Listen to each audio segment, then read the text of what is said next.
esta noche damos toda la gloria a Jesucristo. Amén.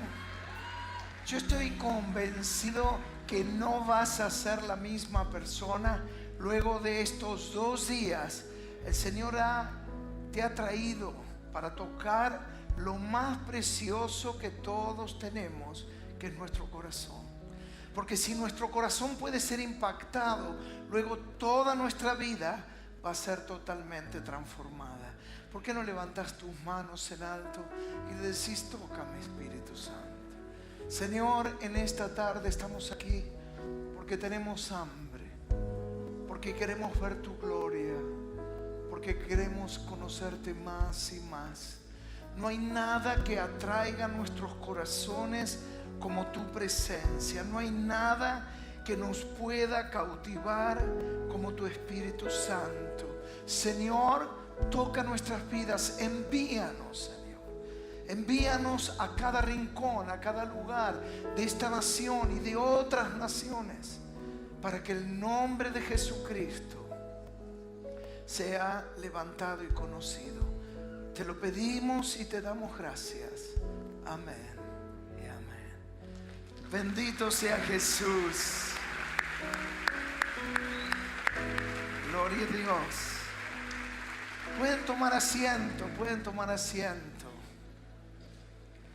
Realmente siento que estamos a las puertas de la transformación más grande que nuestras naciones hayan visto. Por el poder de la multiplicación, por lo que Jesús está depositando en tu corazón. Jesús está levantando, de ahí el lema enviados, una generación que vayan y puedan trastornar el lugar donde están, que lo puedan transformar por completo, porque donde llega el Espíritu Santo se produce un impacto y como consecuencia transformación. No solamente queremos avivamiento, ¿cuántos quieren avivamiento?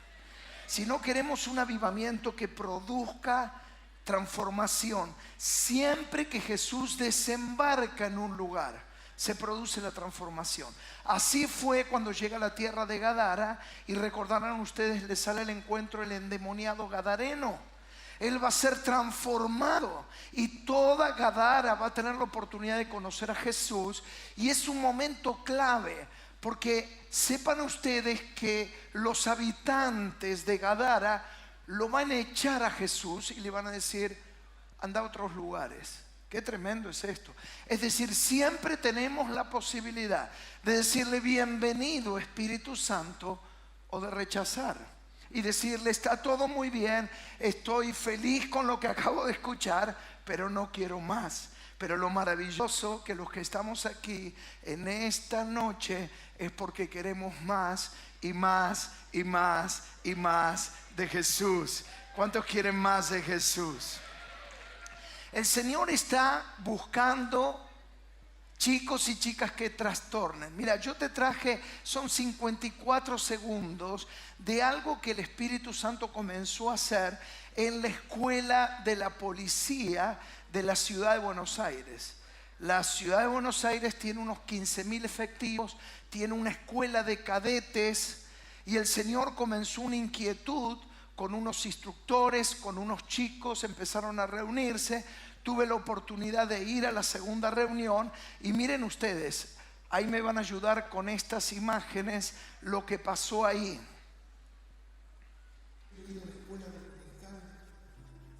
Habiendo asistido a alguna iglesia en el barrio, o porque tu vieja, yo siento que muchos, la mamá ha estado orando por ellos, ha estado orando para que te conviertas en un hombre de bien, en una mujer de bien. Y yo sé que Dios está tocando corazones quebrantados, diciendo: Dios, qué amor que me tienes, porque no me dejas, porque no me abandonas, porque me buscas y me rodeas con lazos de amor. Esta es la noche para decirle: Jesús, decido seguirte. Jesús, te necesito. Es la noche para decirle, si vuelves a preguntar, Si hay alguien que tenga sed, ese soy yo, Señor. Yo te necesito, sacia. Gloria a Dios. ¿No es maravilloso? Miren ustedes, 400 cadetes diciendo: Jesús, yo te necesito. Bueno, ¿saben que a partir de eso alguien subió otro video parecido a este? Y lo subió una periodista que tiene un corazoncito verde. Ustedes ya se imaginan. A partir de ahí, en 3 días tuvo 100.000 reproducciones. Y en una semana hicieron 10 notas. Y yo me sorprendí cuando alguien me trajo el diario Página 12. ¿Cuántos conocen el diario Página 12? Habían hecho una nota en página central de 2 hojas que decía: ¿quién es Osvaldo Carníbal? Es decir, una revolución. Era algo inaudito que dentro de la escuela de la policía, aquí en Buenos Aires, se esté predicando la palabra. ¿Pero por qué se predicaba? Porque en el recreo, es decir, en una actividad extracurricular, los jóvenes que se están instruyendo, entrenando, querían escuchar la palabra de Dios. Y bueno, inmediatamente hasta me llamó el ministro de Seguridad después. Cancelaron las reuniones y me dijeron: bueno, pastor, esto ya lo vamos a reanudar. Tenemos que hacer un protocolo porque, bueno, nos cayeron denuncias de todas partes por esto que está pasando. Claro, está siendo trastornada la policía, está siendo trastornada Buenos Aires. Argentina va a ser trastornada por el poder de Jesús. Ahora, Dios quiere transformar Argentina y producir esto mismo en las universidades, en las escuelas, en los hospitales, en cada plaza, en cada parque. Miren ustedes, si me acompañasen Hechos 17:6. Hechos 17:6. Esto es lo que le pasó a los apóstoles. Dice: pero no hallándolos, trajeron a Jasón, algunos hermanos, ante las autoridades de la ciudad, gritando: estos que trastornan el mundo entero también han venido acá. Estaban hablando de los primeros discípulos. ¿Y qué fue lo que dijeron? Estos que hacen, ¿qué cosa hacían? Trastornan el mundo entero, también han llegado acá. Era exactamente lo que me decían. Ustedes que están trastornando todo han llegado a la academia de policía. ¿Qué es esto de trastornar? Así reconocían a los primeros discípulos cada vez que llegaban a una ciudad, a un pueblo. Si el evangelio está, el lugar tiene que ser trastornados. Ellos eran verdaderos trastornadores. ¿Qué significa trastornar? Es volver algo de abajo arriba, de un lado al otro. Es invertir el orden regular. Trastornar es también inquietar, es alterar la normalidad. Eso es lo que produce el evangelio. Lo que se naturaliza, lo que parece común, lo que parece normal, se empieza a trastornar por el poder del evangelio. Es decir, tenemos que esperar que cuando prediquemos el evangelio algo pase y que todos los poderes del infierno se levanten, porque lo que hace el evangelio es transformar, es trastornar. Por eso le puse por título a esta charla: Trastornados para Jesús. ¿Cuál es el título de esta charla? Trastornados para Jesús. Satanás tenía todo controlado hasta que llegaba un trastornador. Él va a hacer lo imposible para que vos no puedas comprometerte, para que no entregues lo mejor. Él va a generar las trabas habidas y por haber, para que vos no te conviertas en un trastornador. Ahora, pensaba que solo puede trastornar el que está trastornado. Ustedes saben, cuando alguien se le dice, vos estás trastornado, ¿qué se le está queriendo decir? Vos estás para el chaleco, estás colina, estás mal. Yo no sé a cuántos le dijeron luego de conocer a Jesús, te volviste loco. A ver, ¿te dijeron? ¿Verdad o no? Ahora uno pregunta por qué. Antes robaba, ahora no robo. Antes decía mentira, ahora digo la verdad. Antes era infiel, ahora soy fiel. Bendita trastornación, ¿no? Me acuerdo una mujer, estábamos acá, estaba re molesta y me dijo, pastor, desde que llegó mi hijo a este lugar, ustedes le han lavado la cabeza. ¿Qué ha pasado con él? Le digo, señora, de lo poquito que sé de su hijo volvía a cualquier hora, ahora llega a horario a su casa. Llegaba borracho, ahora llega totalmente sobrio. Antes no estudiaba y ahora estudia. Bendito shampoo del Espíritu Santo que lava nuestras cabezas y nos trastorna. ¿Quiénes son estos trastornados? ¿Dónde hay un trastornado en esta noche? ¿Dónde están los trastornados en esta noche? ¿Cómo vive esta gente? Son personas que viven al límite, que están jugadas, no tienen retorno, no vuelven atrás. Estoy jugado por Jesucristo. Solamente ese es el tipo de gente que puede ser enviado. No necesitamos enviar religiosos.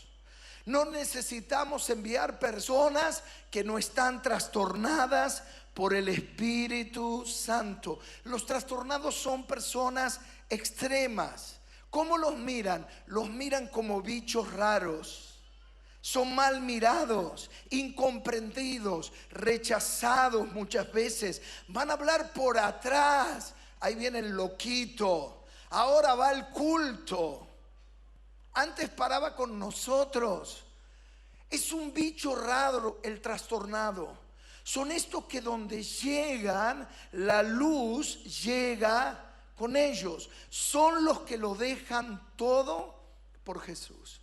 Cada vez que alguien quiso acercarse más a Jesús, tuvo que dejar algo. El evangelio está lleno de historias. Es la samaritana que deja el cántaro y corre a contarle a todos que había encontrado al Mesías. Es Bartimeo el ciego, que lo único que tenía era su capa, pero cuando oye hablar de Jesús, miren qué interesante, dice, y dejando la capa. ¿Cuál es lo relevante que haya dejado la capa? La capa para un vagabundo, una persona que pedía en la calle en aquel tiempo, era todo. Era su único bien, era su techo, era su protección, era su abrigo, era todo el bien que tenía, era la capa. Pero cuando él se quiso acercar a Jesús, él dejó todo porque quería a Jesús. ¿Será que hay alguien que quiere a Jesús en esta tarde? Bartimeo quería a Jesús. Mateo como publicano fue llamado y dejó la mesa de la recaudación de impuestos. Es constante la Biblia como marca cuando alguien siguió a Jesús. Dice, y dejándolo todo. Nada menos le podemos dar a Jesús que dejarlo todo. Todo lo demás es convertirnos simplemente en creyentes, en asistentes, en meros cristianos. Pero si se trata de convertirnos en discípulos, ¿cuántos quieren ser discípulos de Jesús? No hay otra manera de ser discípulos sino dejándolo todo. Cuando conocí al Señor tenía unos 16 años. Fue en una plaza, en un barrio que se llama Catalina Sur, en La Boca. Y claro, en ese momento había 4 canales de televisión y eran en blanco y negro. No había mucho para entretenerse. Y de repente a una plaza de este barrio Catalina Sur, que está lleno de monobloc, llegó un misionero. Yo no sabía que era misionero, pero era un predicador. Y él era un verdadero showman. Porque ¿qué era lo que hacía? Se ponía un delantal blanco, ponía como los chicos acá y se ponía a pintar un cuadro, y a la persona que llevaba más invitados le regalaba el cuadro y él predicaba sobre el cuadro. Luego sacaba un puppet y él es ventrílocuo y lo utilizaba, que se llama Felipe. ¿Cuántos conocieron a Felipe? Varios acá. Y luego tocaba un instrumento que era una guitarra hawaiana, un verdadero showman. Y luego predicaba, y entre esas noches yo por primera vez escuché hablar de Jesús. Pasaban una película en blanco y negro de Jesús. En el verano no había mucho para hacer e iba con mis amigos. Y poco a poco, día a día, algo llegó a mi corazón. Y yo dije, Señor, yo te necesito. Y abrí mi corazón, Él llenó mi vacío. Y luego tuve la oportunidad de conocer un poco más a este misionero que se llama Rafael Hyatt. Y descubrí que él venía de Portland, Oregon. Son 11,000 kilómetros de Buenos Aires. Y yo dije, ¿qué hizo que este hombre dejara ese lugar y viniera aquí al fin del mundo? Hoy le decía al pastor Chepe que cuando uno viene a Buenos Aires, Argentina, no es un aeropuerto de traspaso a otras localidades. Es decir, viene específicamente porque tiene algo para hacer en la Argentina. Y yo dije, ¿qué vino a hacer este misionero? ¿Cuál es la fuerza que lo trajo hasta el fin del mundo? Este es el lugar donde llega el viento y pega la vuelta y va otra vez para el norte. Y saben que luego leí una nota de él al poder conocerlo, y el título decía, mi madre me arruinó. Y entonces él contaba como cuando él tenía unos 7 años, su mamá los tomaba a los hermanitos y los sacaba a predicar. Iba a los muelles donde estaban los borrachos, ahí en el puerto, había un puerto en la ciudad donde él estaba, y le llevaban la palabra en medio del alcohol y oraba por ellos. Y luego iba a un lugar donde había gente prácticamente abandonada, enferma, y ahí los atendían y le hablaban del amor de Jesús. Pero él decía, cuando entraba a esas salas del hospital, había un gran olor a orín, a vómitos. Y muchas veces mi mamá les daba de comer, y muchas veces sacaba su pañuelo bordado para limpiarlos. Luego de algunos de ellos, piel y hueso, vomitaban lo poco que habían comido.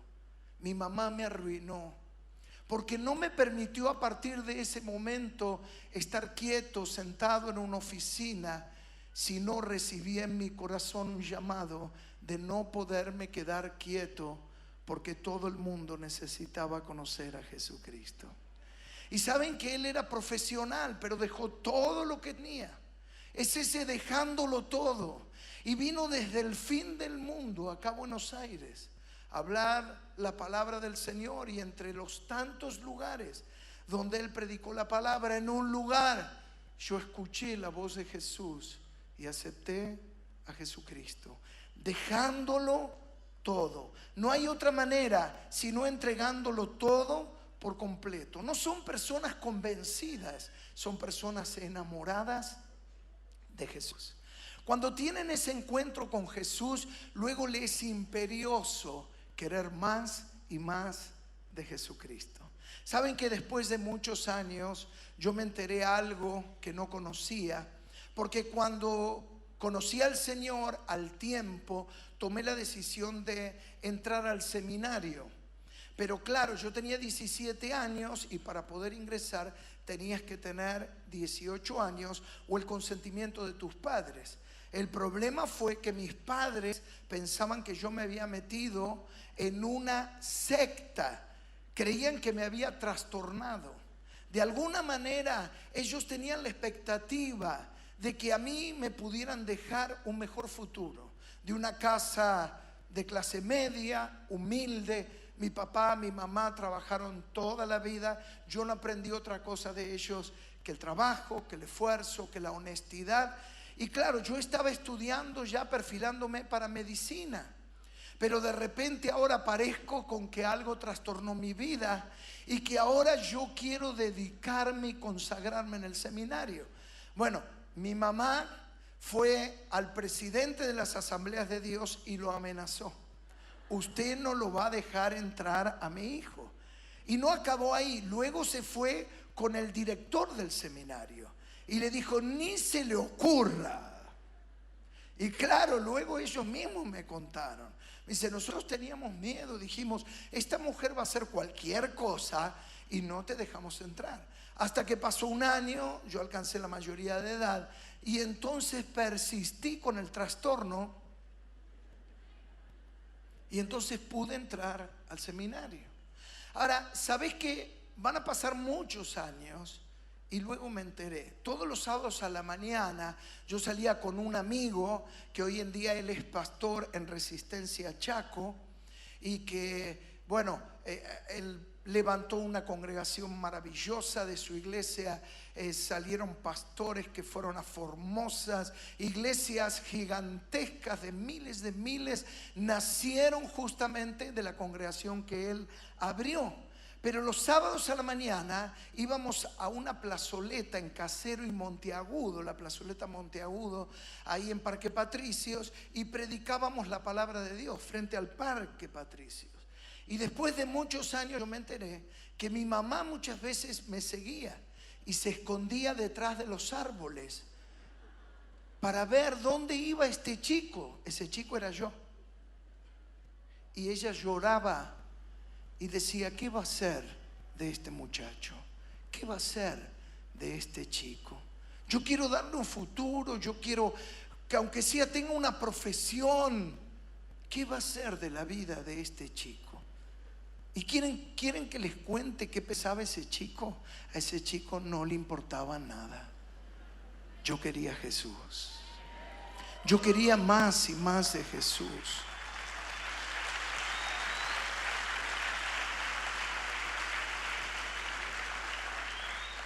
Eso es lo que pasa cuando alguien verdaderamente es trastornado en su corazón.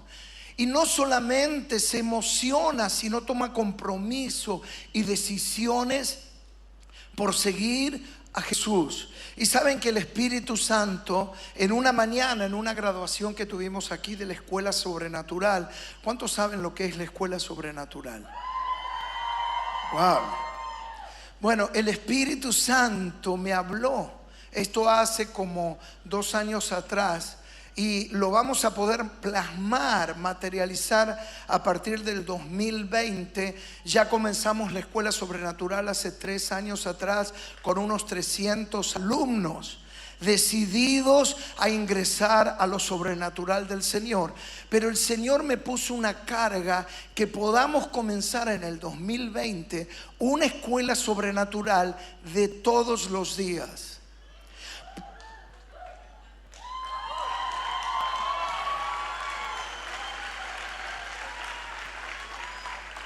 ¿Saben qué me dijo el Señor? Genera un espacio para los trastornados. Genera un espacio para los que quieren más. Genera un espacio para los que quieren servirme. Genera un espacio para los que quieren dedicarse. Genera un espacio para los que quieren ver revolucionada Argentina.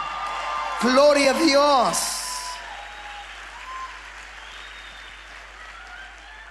Bueno, esta es la historia de cada discípulo. Y mira, por un minuto vayamos a la historia de Pedro. Este Pedro que todavía en Lucas 5 se le llama Simón. Este Simón que luego del Espíritu Santo se va a llamar Pedro. Simón significa junco. ¿Qué significa Simón?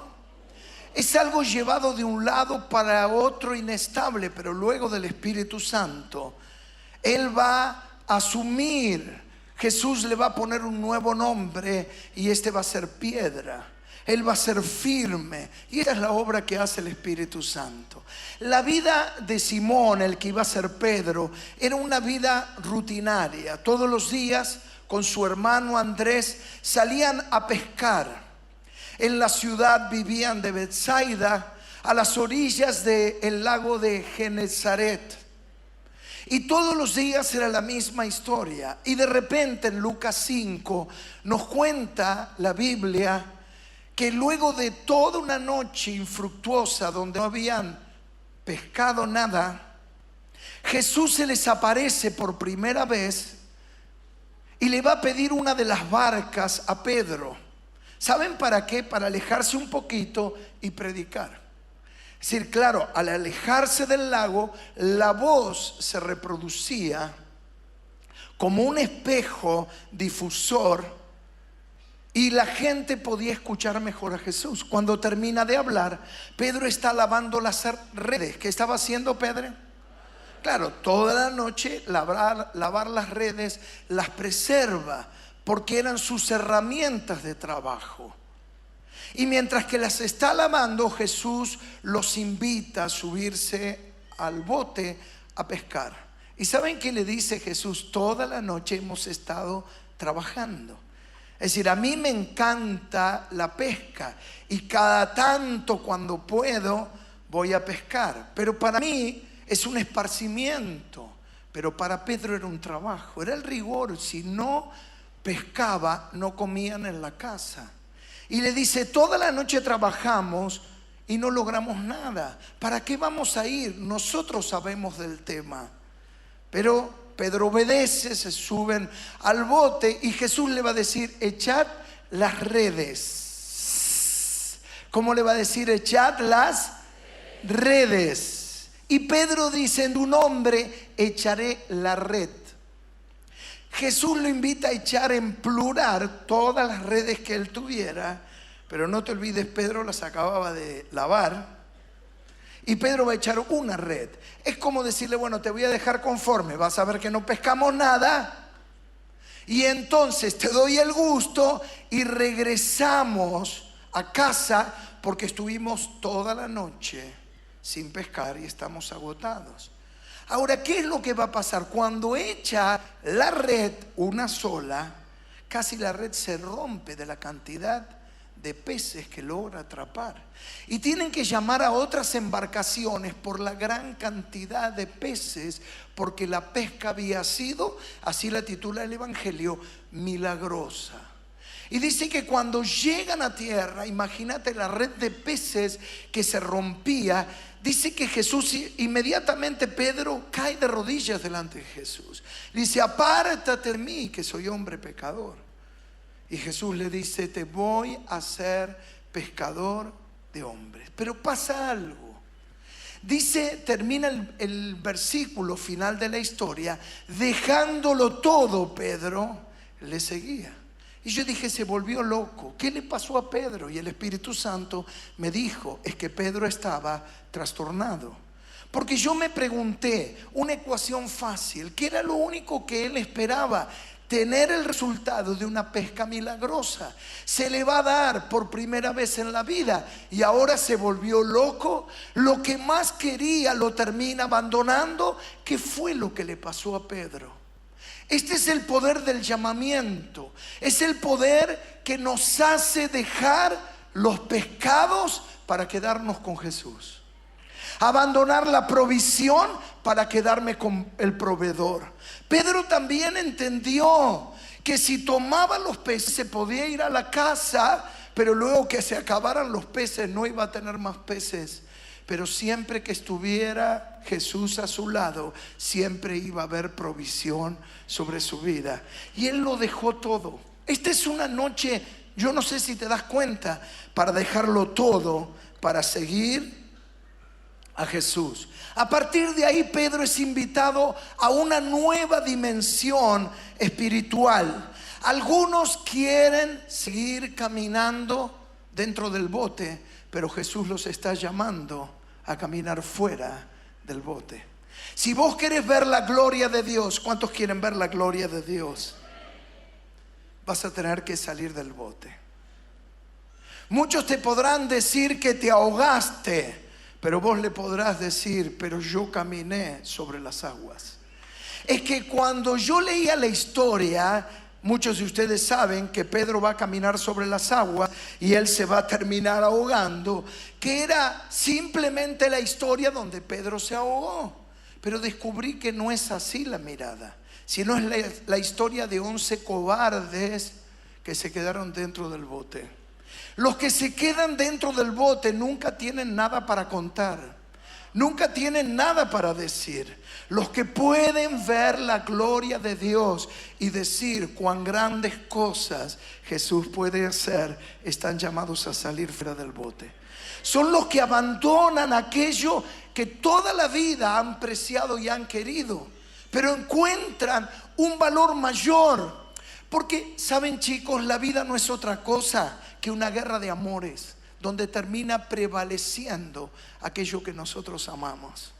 Esta fue la gran crisis que sufrió el joven recordado en la Biblia como el joven rico, que hacía todo lo formal que debía hacer, pero cuando Jesús le pidió la red de peces, como a Pedro, cuando Jesús le dijo: andá y vendé todo, y no sé qué hubiera sido la suerte de él, él se dio cuenta que era demasiado y se dio vuelta y lo dejó a Jesús. Esta es una noche para seguirle, pero solo lo podrán seguir los que están dispuestos a dejarlo todo. Porque para tener algo por el que vivir en esta vida, hay que tener algo por qué morir. La primera vez que viajé a Estados Unidos, hará más o menos como unos 30 años atrás, viajé en una línea aérea que muchos ni conocen, se llama Pan Am. No la que baila con los chicos, esa es otra Pan Am. Y sabéis que me sorprendió porque en Ezeiza había como unos 50 chicos que abordaron el mismo avión que tomé yo, y tenían unas camisas caquis, y ellos cantaban constantemente, cantaban. Y entonces yo pregunté: ¿qué es lo que pasa a uno de ellos? No, nosotros vamos a entregar nuestra vida. Y claro, ¿dónde iban? En esos momentos existía lo que se conoce como la guerrilla. Países que estaban luchando con guerras civiles, y muchos jóvenes de Argentina se iban a enrolar. Muchos de esos jóvenes seguramente no volvieron nunca a Argentina porque encontraron la muerte, porque necesitaban la causa.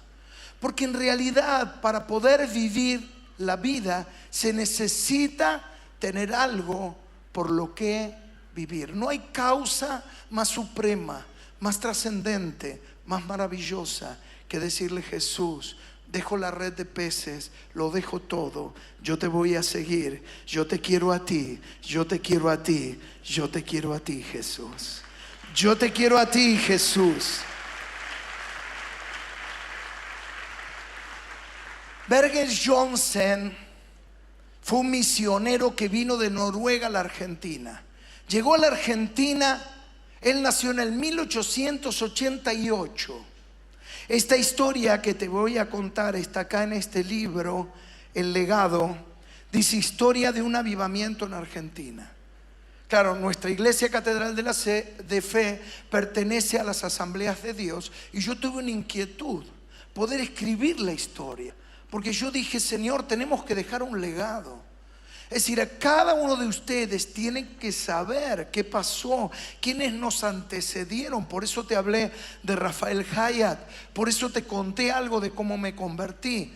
Por eso es que trabajamos para generar este libro, El Legado, una historia de avivamiento, donde hubo misioneros que llegaron acá a Argentina, y como cuando alguien moría tenía que ser católico, y si no era católico no se lo podía enterrar en el cementerio.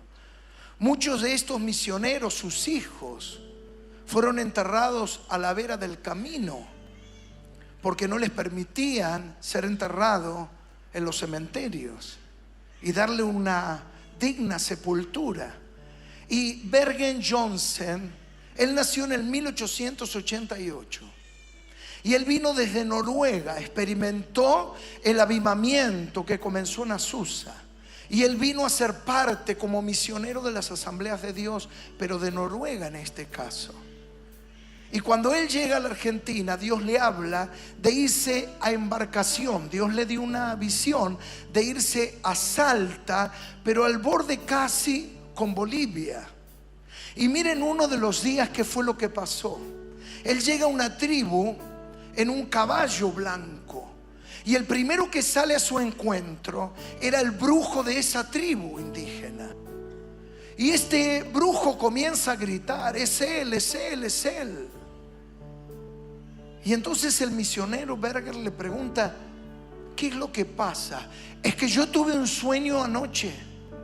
Y en el sueño yo veía a un hombre blanco venir en un caballo blanco. Ese hombre eras tú.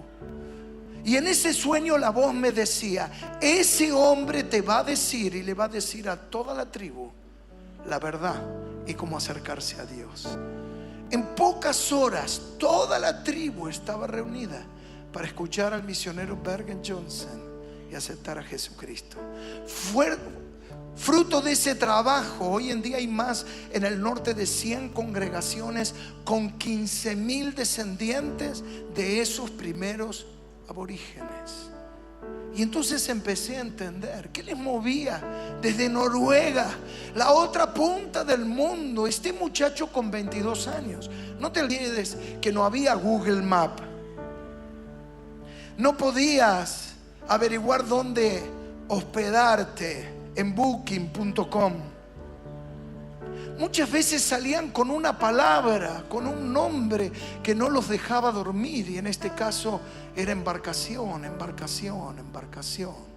Una ciudad olvidada en el norte de Argentina, casi al límite con Bolivia. Y allí fue para hacer la obra que Dios le había encomendado. Dejándolo todo, dejándolo todo. Es dejarlo todo, ¿para qué? Para solamente llevar la cruz. ¿Cuál es el propósito de dejarlo todo? Marcos 8:34 dice: llamando a la gente y a sus discípulos les dijo: si alguno quiere venir en pos de mí, niéguese a sí mismo, tome su cruz y sígame. El dejarlo todo, cuando es todo, digo sin excepción de nada, porque la única manera de hacer de Jesús tu todo. ¿Cuántos quieren hacer de Jesús tu todo? Primero tenés que dejarlo todo para poder abrazarlo a Él. Algunos quieren abrazar su propia vida y a Jesús, y es imposible. No podemos servir a dos señores. Es dejarlo todo para abrazar la cruz. Mira, la cruz, no hay manera de darle marketing a la cruz. Para vos y para mí la cruz comunica otra cosa. Pero en aquel pasado, cuando alguien veía a alguien llevar una cruz, sabía que no volvía. La cruz no es un seminario de capacitación, de renovación, de mejoramiento, de entrenamiento. Nosotros estamos llenos de esos seminarios. La cruz lo único que hace es matar. La cruz no hay manera que tenga buena prensa. Por eso algunos dejan de predicar hoy en día en la cruz, porque la cruz confronta. La cruz no tiene diplomacia. La cruz te invita a morir. Y en los días, en la posmodernidad que nos toca vivir, todo lo que hacemos en esta vida, ¿saben por qué es? Porque queremos una sola cosa. Queremos vivir. ¿Cuántos quieren vivir? ¿Alguien quiere morir? Tengo acá, mira. ¿Cuántos quieren vivir? Todos queremos vivir. Todos queremos ser alguien en la vida. Todos queremos que nos digan: ay, qué lindo saco, qué bien le combinaron las zapatillas.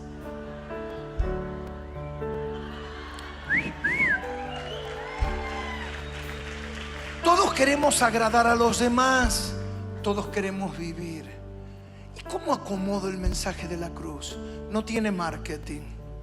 La cruz lo único que hace es matar. Porque solamente los que permanecen en la cruz pueden ser llenos del Espíritu Santo. Pentecostés. ¿Cuántos quieren Pentecostés en esta noche? ¿Sabéis qué significa Pentecostés? 50 días. Pentecostés son 50 días de la Pascua. La Pascua fue el tiempo que Jesús muere en la cruz. Algunos quieren Pentecostés sin la cruz. Pentecostés es el reloj del avivamiento. Pentecostés es el reloj. La cruz es el reloj de Pentecostés. Si no hay Pentecostés, si no hay cruz, no puede haber Pentecostés. Imagínate 50 días alguien clavado en la cruz. Luego de 50 días no queda nada. es que cuando no queda nada, el Espíritu Santo puede descender. Ese es el motivo de la cruz. Finalmente, una historia que muchas veces compartí, que realmente me impacta tanto, está en Lucas 24. Es camino a Emaús. Habían pasado 3 días de la muerte de Jesús, y Jesús se le aparece a 2 discípulos que iban en el camino y no lo reconocen. Jesús le dice: ¿de qué están hablando? Algunas versiones dicen: ¿cuáles son las pláticas que están haciendo? ¿De qué están conversando? ¿Cómo no te enteraste que Jesucristo, varón perfecto, temeroso de Dios, aprobado profeta, murió y hoy es el 3er día? ¿Por qué le resaltan que era el 3er día? Porque Jesús había prometido que en el 3er día iba a resucitar, y era el 3er día. Es que si Jesús no resucitaba, invalidaba todo lo que él había dicho. Y mira entonces, Lucas 24, 28 dice: llegaron a la aldea donde iban, y él le hizo como que iba más lejos, mas ellos, ¿cómo dice? Se puede leer, le obligaron a quedarse. ¿Qué hicieron? Le obligaron a quedarse, diciendo: quédate con nosotros, porque se hace tarde y el día ya ha declinado. Entró pues a quedarse con ellos. Vengan ustedes 2 que están ahí adelante, vengan. Sí, vos y el que está al lado, los 2 vengan. Miren la historia. A ver si así puedo. Vengan acá. ¿Cómo te llamas? Miguel. ¿Y vos? Marcos. Oh, sí. Bueno, Miguel y Marcos. Dice que Jesús se les acerca. Iban caminando a Emaús. ¿Dónde iban caminando? A Emaús. Vamos caminando. Vamos despacio que se acaba la plataforma. Y de repente dice que llegaron a un lugar. Se ve que se abrían los caminos, y Jesús hizo como que iba más lejos. Ahora la pregunta ¿cuál es? ¿Dónde podía ir Jesús si acababa de resucitar? Si él tenía un cuerpo resucitado. Él no tenía horario. Se me hace tarde, me quedo afuera de la convención. Su cuerpo era resucitado. Pero dice que hizo como que iba más lejos. Y entonces Jesús, ellos lo invitan a quedarse. Invítenme y digan: quédate con nosotros. Quédate con nosotros. Y Jesús le dijo: no, se me hace tarde. Y ellos, ¿qué le dijeron? Quédate vos, es que me tengo que ir. Dice la Biblia que le obligaron a quedarse. No, me tengo que ir. ¿Y ellos qué hicieron? No, pero es que me tengo que ir. Hagan algo porque me voy y llego hasta Flores. Pero es que yo me tengo que ir. Hace algo, Miguelito. Dale, que vos sos el más grandote. No, me tengo que ir. No, por favor, le obligaron. Me voy a ir. por favor, te quedas. Bueno, no me peguen, Miguel, pero...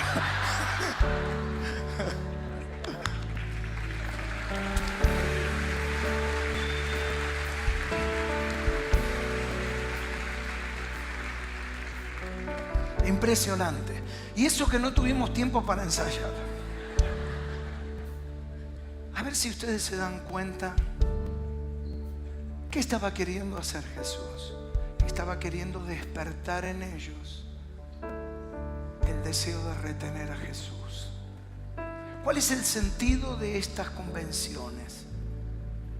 No va a ser todo lo que Dios tenga que hacer en tu vida.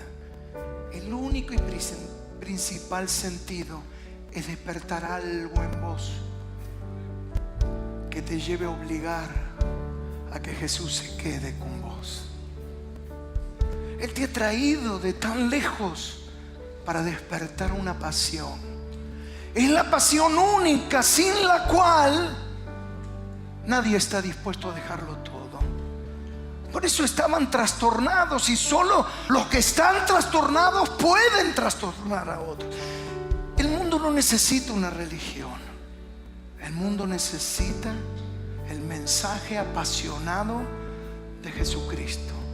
Es gente que es tocada por Jesús y se despierta en ellos una desesperación por querer retener a Jesús. Y literalmente dice que le obligaron a quedarse y Jesús se quedó.